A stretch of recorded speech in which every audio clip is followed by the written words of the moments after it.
Kevin, when you signed with Riyadi, did Coach Ahmad call you and told you or asked you, hey, how would you like to play with us? My first game with Riyadi, we played suggest. You know what I'm saying? So, it was already a crazy environment. And we lost that game. We lost the game by like double digits. Like I said, I had a pretty good game. We got back to the locker room, and I remember after that game, like I said in front of everybody, like to the coach, and what I'm saying, in the locker room with the players around, I basically told him, like, Coach, you don't have to try to force me the ball. You don't have to try to get me the ball every time. I know how to play with without the ball, and I know how to play with great players.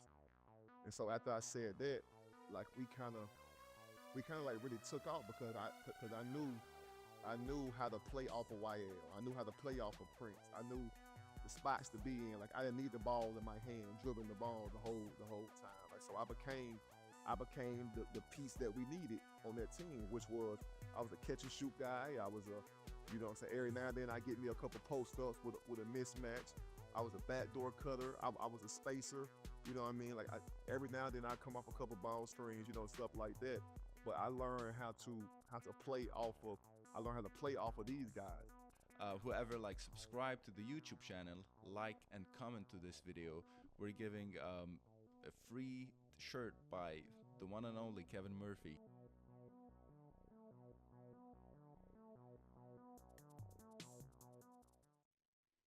Kevin Murphy, welcome to the podcast. I'm so happy to have you first.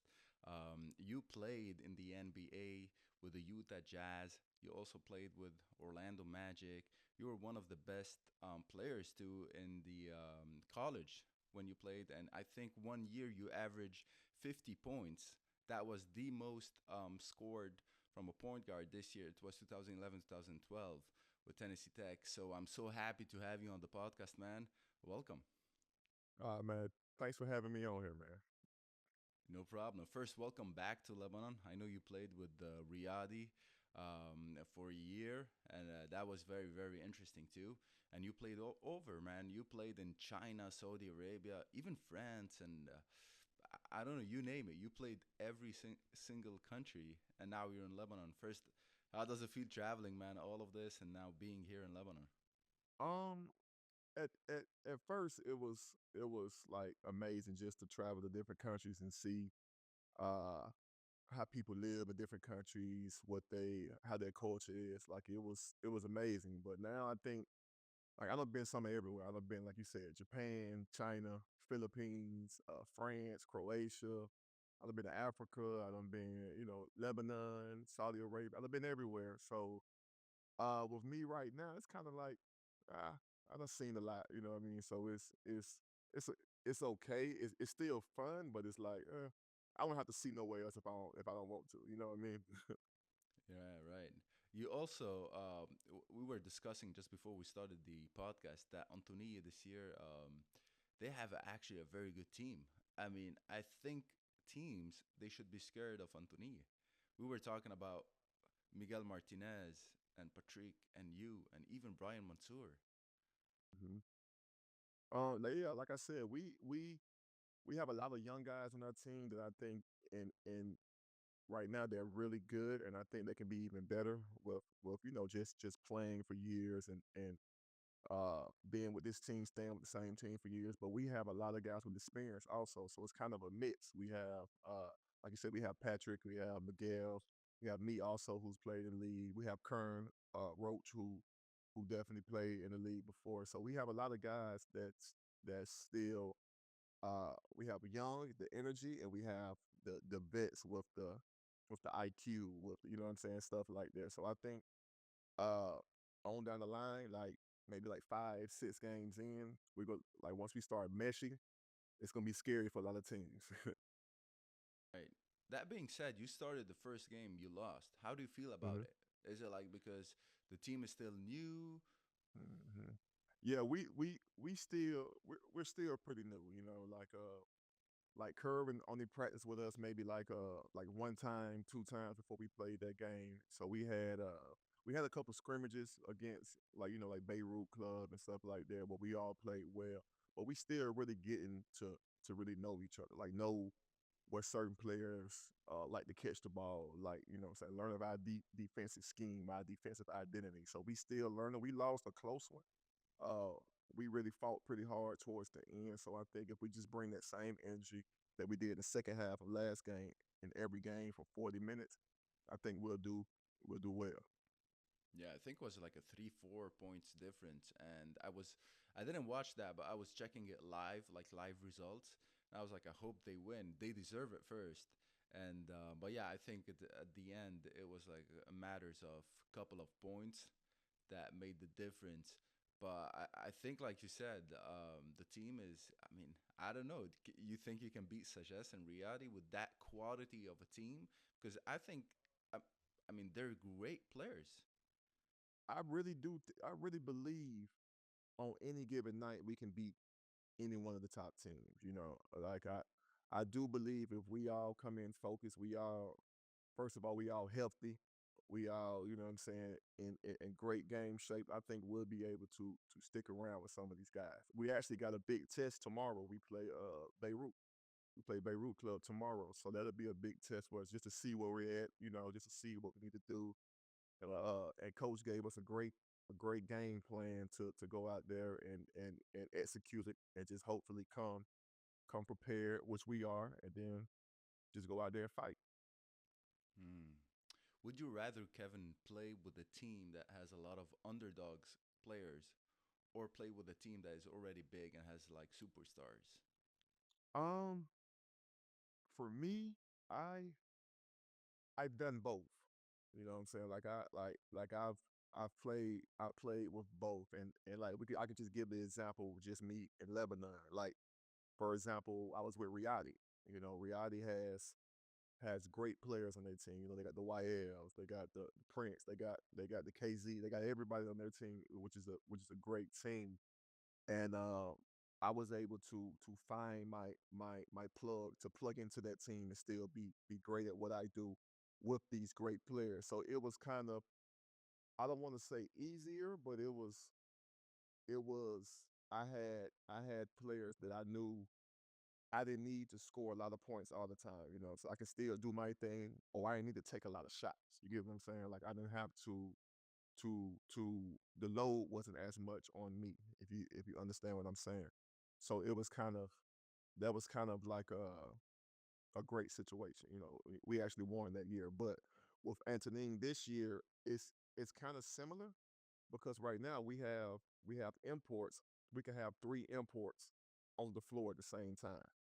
You know what I mean? So it makes it about the same with me. You know what I mean? I can still pick my spots. I can still do what I have to do, but I can also still take over a game, and if that's what my team need me to do. So I think I would prefer either one. It really doesn't matter to me because like I said, I can adjust and I can like if you follow my career, whatever kind of team I was on, I was able to still be great in whatever role that I was in. But you got to show up with the small team. Like, there's no way you can't show up. That's the only pressure. I don't know if you feel it as a pressure. I don't think it's pressure for me. You know, when you've been doing something for so long, like this is my 13th year playing professional, but I've been playing since I was 8 years old. I'm 34 now. So when you've been doing something for so long and I know my craft, I've been working on my game year after year, and I've been doing it so long where it's like it's it's almost to a sense easy for me to play basketball.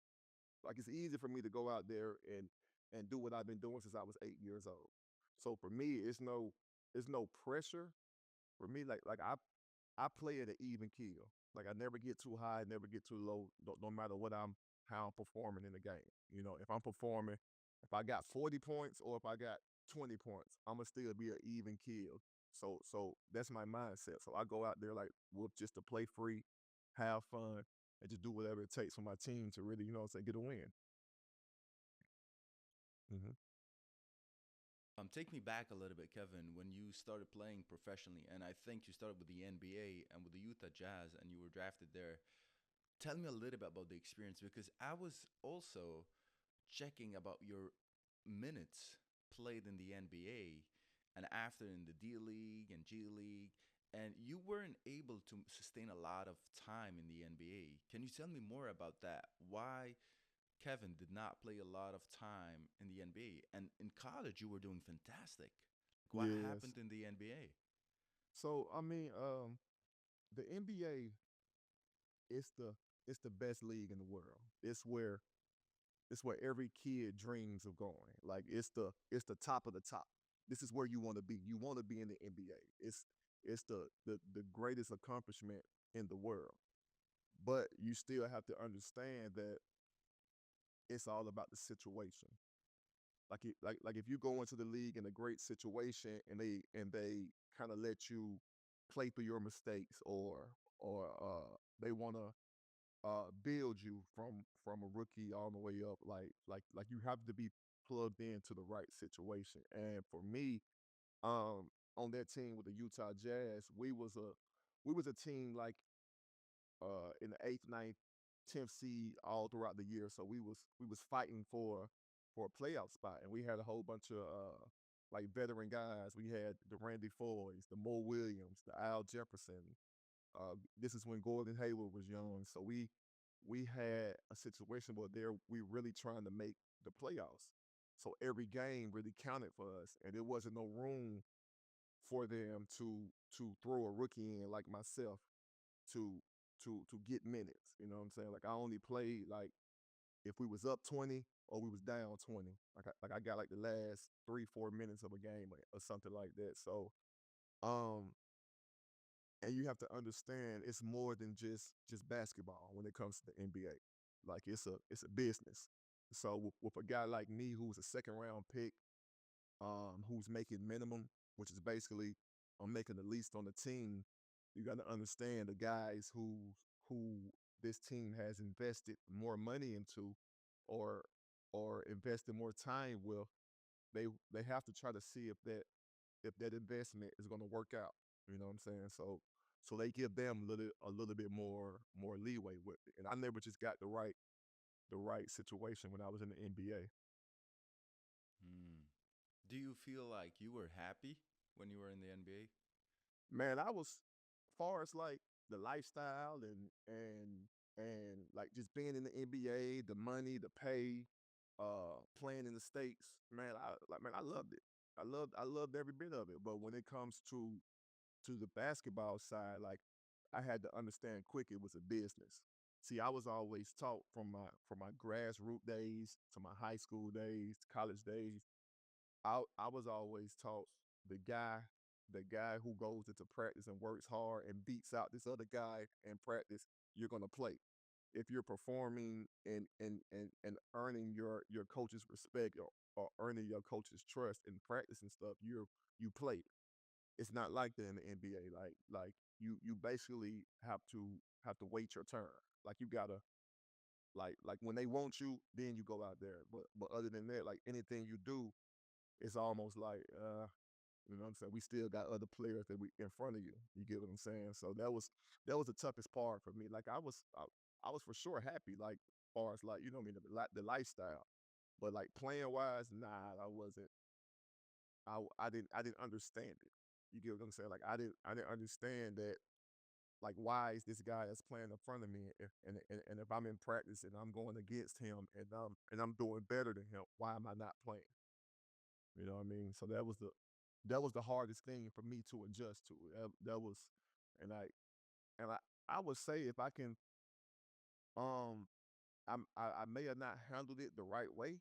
You know what I mean? At that time, just cause like I'm learning on the fly. Like I'm learning as we go. So like if I can go back and change a couple of things as far as like how I handle situations, I probably would. Right. You know, Kevin, Mhm. I was talking to Cliff Alexander, and he Uh-huh. told me he played in the NBA too. And the height, like it was, like you said, money, great. But when you have all of this, then you Uh-huh. almost forget basketball. It's like because you know that you made it to a certain level that you don't know how to handle it. And I've Mhm. heard a lot from other players, like Ater Majok. He was on my podcast too, and he told me Mhm. I wasn't happy in the NBA. He literally told me I wasn't happy. The hype was there, the hype, people Mhm, playing and training, mhm. but man, he wasn't happy because he wasn't playing. And the thing is that you can play in the NBA but not be happy at all. And I was like, whoa, how can that be even real? Because you got to understand, man. Like to make it to the NBA. Like first off, it's only been since the NBA started. It's only been about 5 to 6 thousand guys to ever play in the NBA. Like that's since the NBA been started. That's it's only been 5 or 6 thousand guys to ever play in the NBA. So you're already to get to the NBA. You're already like like the best. Like you one of them ones. Like you're really good. So to in order to be really good, you had to stand out in college, had to stand out in high school. So your whole life, your whole basketball career from high school, you're the man. So you're used to playing a lot. You're used to doing this. You go to college, same thing. You're used to playing a lot. You're used to, what I'm saying, being able to be to play through your mistakes. You're used to the coach, what I'm saying, maybe coaching you harder, but he's letting you play with a whole bunch of freedom. You're used to that. And then you get to the top of the top where you always wanted to be, and now you're starting over because every guy on that team from the first from the first man to the 15th man, everybody is the same.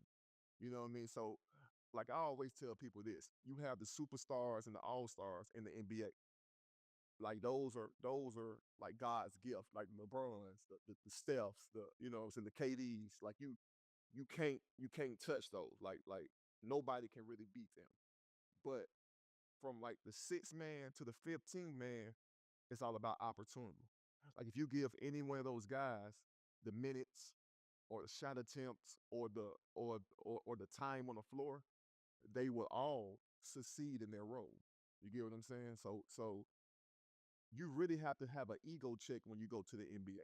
Like you have to like you really need a mentor that's been there, that's done that, that know what it takes, and he can tell you what not to do and what to do. Because I was there, I'm the 15th man on my team, but man, I'm not used to this. I'm not used to not really playing when I know I'm putting in the work. You get what I'm saying? So I can understand how Cliff might have been like, man, he wasn't happy in the NBA because he was. You can understand Cliff was an All American for a long time. I You know know. what I mean? So He so was like a and then he monster in high school. yeah he was like very very good. You know what I mean? Like so he get to where he's supposed to be, and now it's like damn, like you gonna give me an opportunity, a shot. But as kids, I went into the league when I was 22. I was 22 years old. So as a guy who they didn't really know about much of that, you don't have nobody telling you like, look, you have to really wait your turn. No matter what you do, still stay in shape, still stay game ready, but you're gonna have to wait your turn. You're gonna have to wait till somebody get hurt. You know what I mean? Or somebody get traded in a spot is available for you. You know what I mean? Like that's the only way in the NBA. So that's why I always say like you got those superstars and you got the sixth through the 15th man. All of those guys are the same. All of them guys are the same. You put anyone in with starter minutes, they're gonna do good. You get what I'm saying? Dude, that's crazy how you said that. And I never saw it this way. Like, you can be the best player in high school, in college, the hype and everything. And then you're in the NBA, you're just like all the others. You're like, it's like, well, a Reggie and five of well in one team. And who can be better than the other well? And that's, you know what I'm saying? It's like this in Lebanon. And it's crazy, like, just saying that and going there and realizing that, oh man, wow, I just started. We're ground zero right now. Regarding like the NBA, I think sometimes it's unfair. Like LeBron, he's of course he's a king, he's a legend, but his son, when he started playing with him, and I think it was more like a business. Like why the son of LeBron James is playing with LeBron if he's not maybe qualified to play, and there's other players that are better than him, and why he's playing with him. But at the same time, it's a business, like you said. You can't think like quality. You got to think if that's making enough money for the entire community and for the entire team and for the entire LeBron and his son. And yeah, it is. It is making sense. And then he played well, but in my opinion, I mean, I don't think so. He should be drafted. I mean, for me, like I got a couple different opinions about that. Just from because I'm a father, you know. As a father, like you try to put your kids in the best position. You try to do everything for your kids to live out their dream, whatever that is. And I think like I salute LeBron for getting his son into the NBA. Into the NBA. I salute his son. I salute LeBron for getting his son into the NBA. So like I'm happy for that. He's playing with his son. Like I love that. But as far as like so I'm a hooper too. I'm a basketball player also. So the basketball side of me is like, man, I know it's 10 other guys that's way better than him right now, but I never get the shot or the opportunity to even touch an NBA floor because their dad is not LeBron. You get what I'm saying? So I see both sides of it. I mean, it is what it is. Because if I was LeBron, I would have did the same thing for my son. You know what I mean? So like, I'm not mad at him at all for that. Yeah, I mean, no, don't get me wrong. I was also talking with the other like basketball players, and they were saying how Kobe is a good person and LeBron is not a good person because Kobe he made like he's more like an author, he's more like a mentor, he's more like a like a guy who created a mentality. I think LeBron too, but he's less direct. He's not as direct and invested time to it. But man, I listened to a couple of podcasts about LeBron. He's a great guy. I mean, they both have some stuff, but I think Kobe. I think Kobe is was misunderstood. You know, like you got to understand to be great at the highest level for years, for a decade, you have to kind of be a little insane. You get what I'm saying? Like you have to kind of be because you don't work out like everybody else. You don't do the drills like everybody else. You really want to be the best. You want to be the greatest. But so your energy is only focused on that. And sometimes people might take what he said or how he treated them a certain way, but they don't understand. He was locked in into being the greatest. He's trying to be the greatest ever. And that's why I think he get misunderstood because like I never met him like on a talking to him personal level, but like I played against him and I what I'm saying was up close with him and stuff like that. So but some of the stories I heard from like teammates that's played with him, they say he's a guy, but if you're not doing the same shit that he's doing, or if you're not on that same mindset as him, he can't mess with you. And I don't think that's a bad thing. You know what I mean? I don't think that's bad at all because if you're not on my mindset trying to be the best ever, I don't need to be around you. And that's how I think Kobe was. right, that makes sense. I ask people. I wanna ask you this too, just for fun. If you put one on one Kobe or LeBron or Michael Jordan, who do you think who can win one on one? Who's a better one on one player? Man, I'm a Kobe guy. Like Kobe's my favorite player. You know what I'm saying? So I think Kobe's the greatest. You know what I'm saying? I think when it comes to the debate about who's the GOAT, it's like for me, it's like 1A and 1B, Mike and Kobe. You know what I mean? Just far as like me looking at their game, watching them play, to me they look the same. They got the same mentality. They they the same to me. But as far as like I do think LeBron's a GOAT also.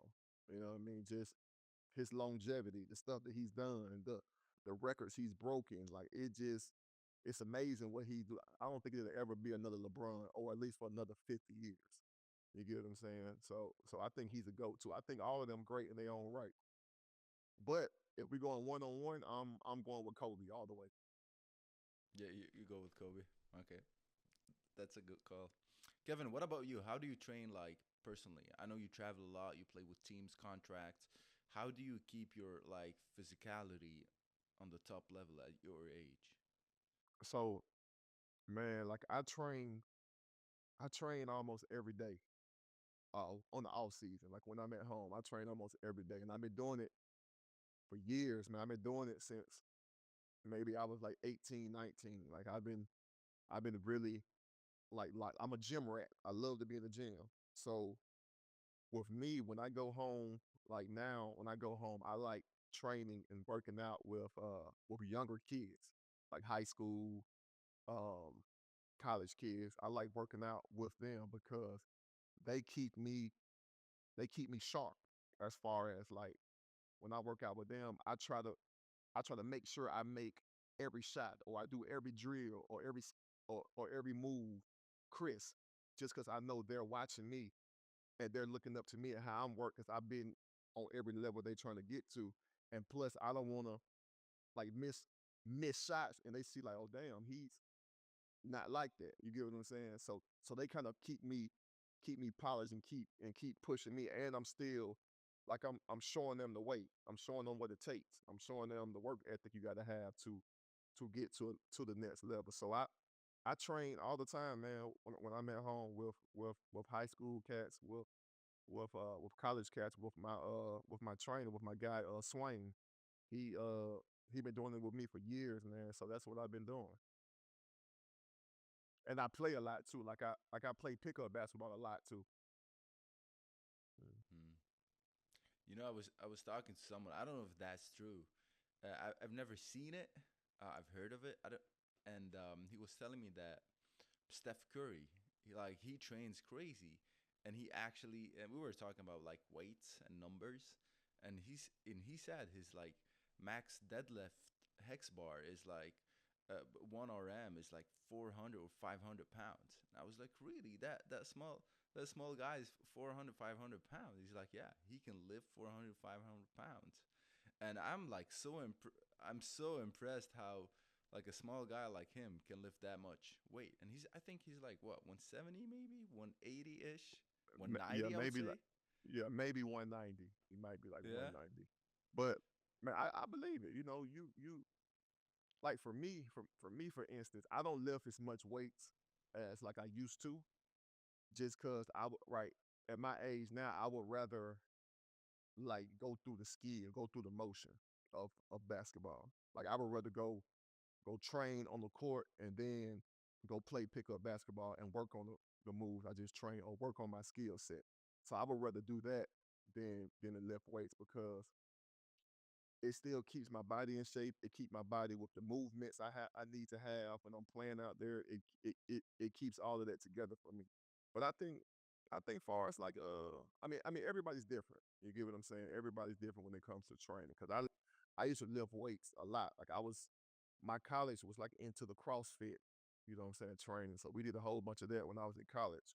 When I got to the pros, we lifted a lot, you know what I'm saying? So my body is kind of used to certain stuff like that. And then like I'm still like when I'm at home, I'm I'm a handsy guy.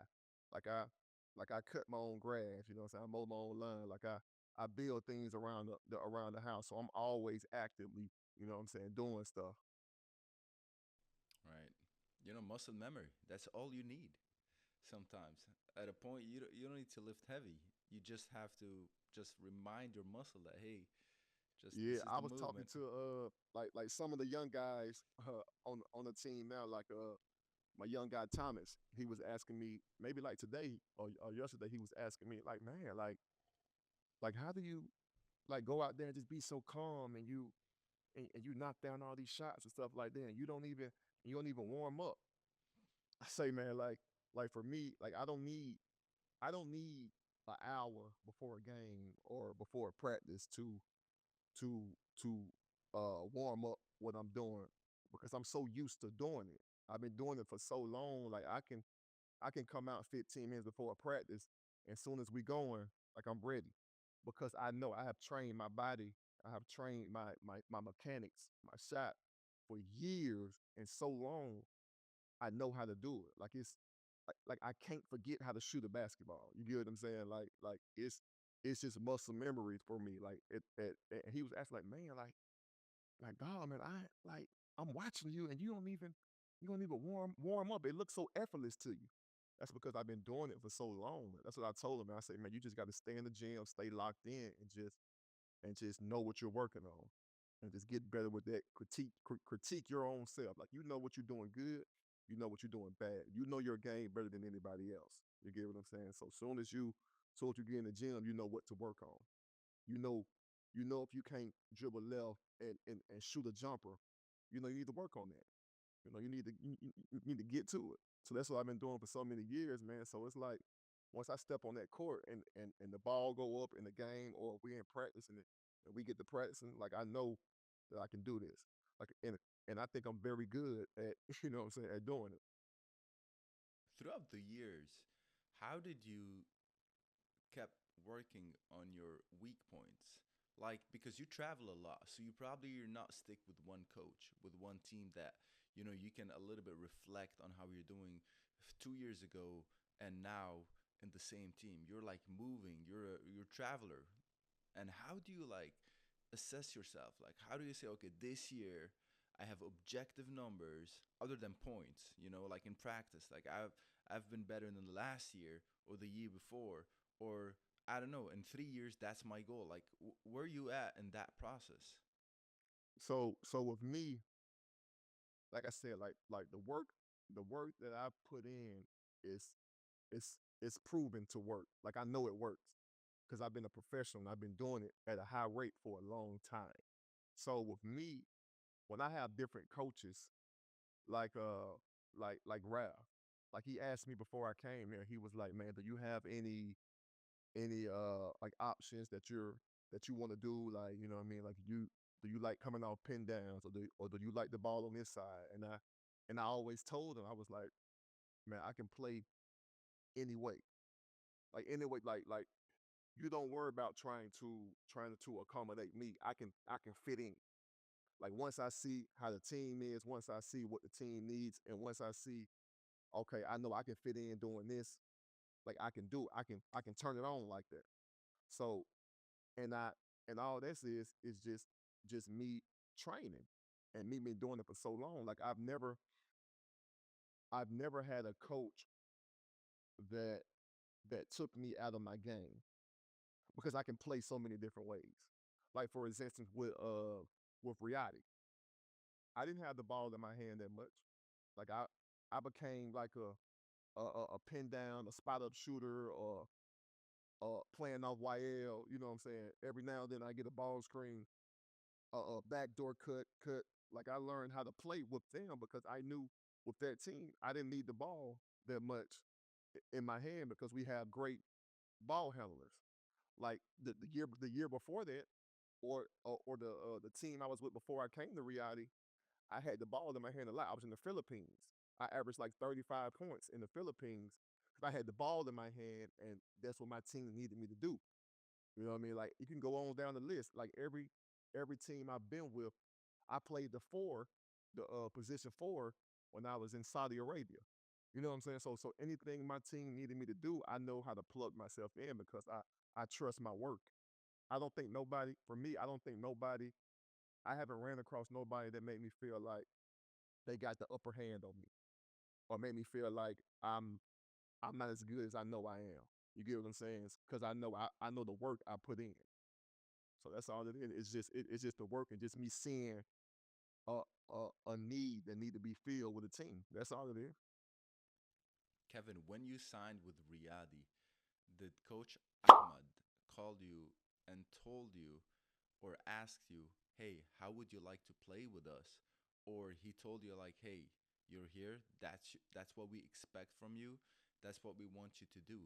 My first game with reality, we played suggest X suggest. You know what I'm saying? So it was already a crazy environment, and we lost that game. I had a good game, but we lost that game. And I remember in every timeout and every huddle, coach was telling guys, just get me the ball, and you know what I'm saying, basically just get me the ball and let me do what I do. So I ended up, like I said, I ended up scoring maybe like 30 to 35 points that game. And I remember every timeout or every huddle when coach was saying that, I remember how the guys, my teammates, was looking like, because like if you like this is my first game. So if I'm coming to a new team and a new player come in, and all you hear is your coach telling you to get the ball to this guy, I would feel a certain type of way also. You know what I mean? And I didn't want to have no friction between to the team. So after we ended up losing that game, we lost the game by like double digits. Like I said, I had a pretty good game. We got back to the locker room, and I remember after that game, like I said in front of everybody, like to the coach, and saying with the in the locker room with the players around, I basically told him like, Coach, you don't have to try to force me the ball. You don't have to try to get me the ball every time. I know how to play with without the ball, and I know how to play with great players. And so after I said that, like we kind of like really took off because I knew how to play off of YL. I knew how to play off of points. I knew the spots to be in. Like I didn't need the ball in my hand, dribbling the ball the whole time. Like so I became the piece that we needed on that team, which was I was a catch and shoot guy. I was a what I'm saying, every now and then I get me a couple post ups with a mismatch. I was a backdoor cutter. I was a spacer. You know what I mean? Like every now and then I come off a couple ball screens, stuff like that. But I learned how to play off of I learned how to play off of these guys. And I remember like during that time, like I was scoring, I was still scoring how I was scoring, but I was taking 11 shots, taking 12 shots, you know what I'm saying? Taking maybe 15 shots, but I'm still getting averaging 28, getting 30 points and stuff like that. So that was the thing with that team that I think that's the thing with me that makes me kind of great. I can plug in with any situation and be who I am. Right, right. So do you think did you click with Riyadi? Yeah, yeah. I think I clicked very well with reality. I think I did. Like I think I was a player. I was a great scorer that they had that I didn't that but I was a scorer that can still that didn't need the ball in my hands, if that makes sense. Like I still did what they expected me to do as far as scoring the ball and doing what I needed to do, but I did it at a I was very efficient with it. You get what I'm saying? Like I was very like straight to the point.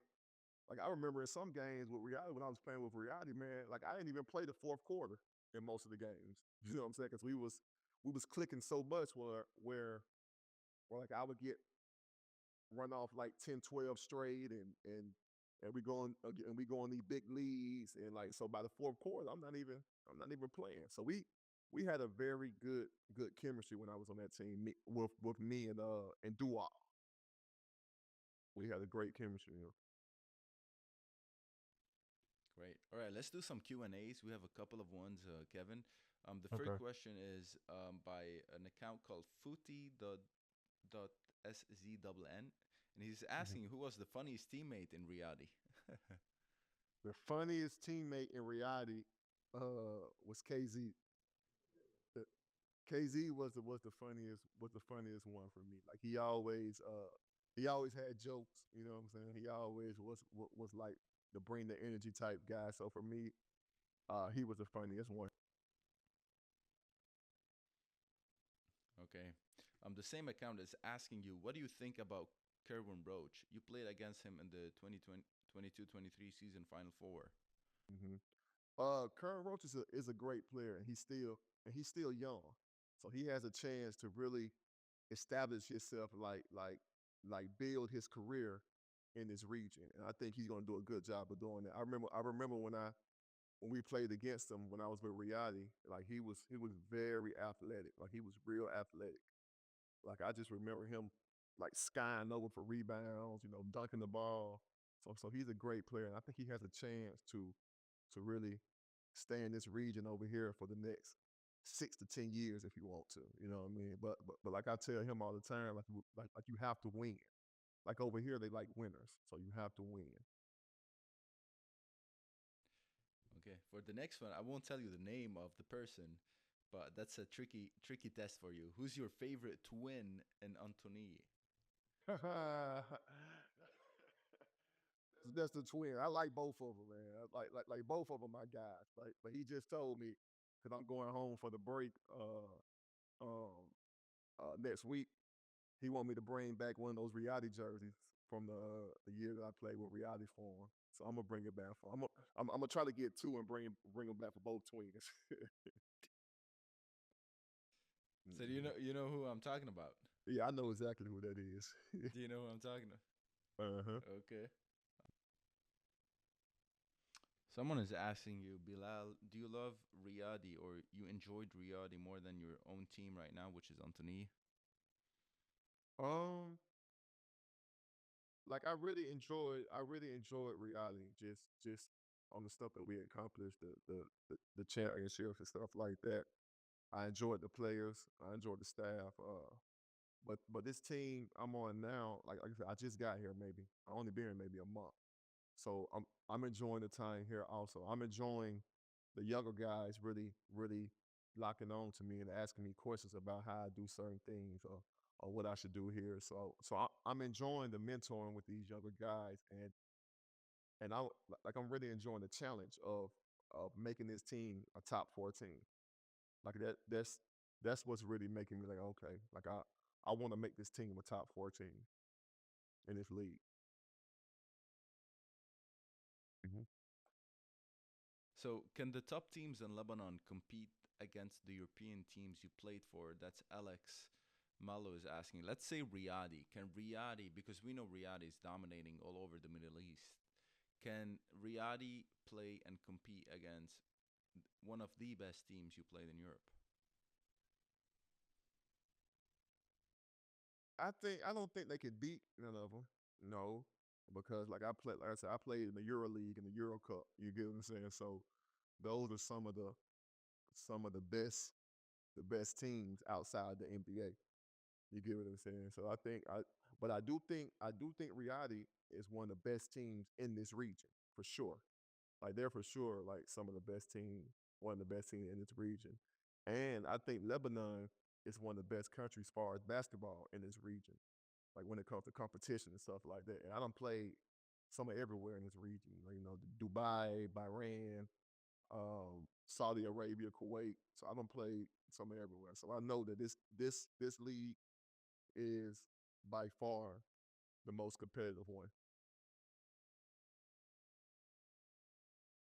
Do you miss Riyadi? This is Thanos Alain is asking you. I don't necessarily miss it. I don't necessarily miss it.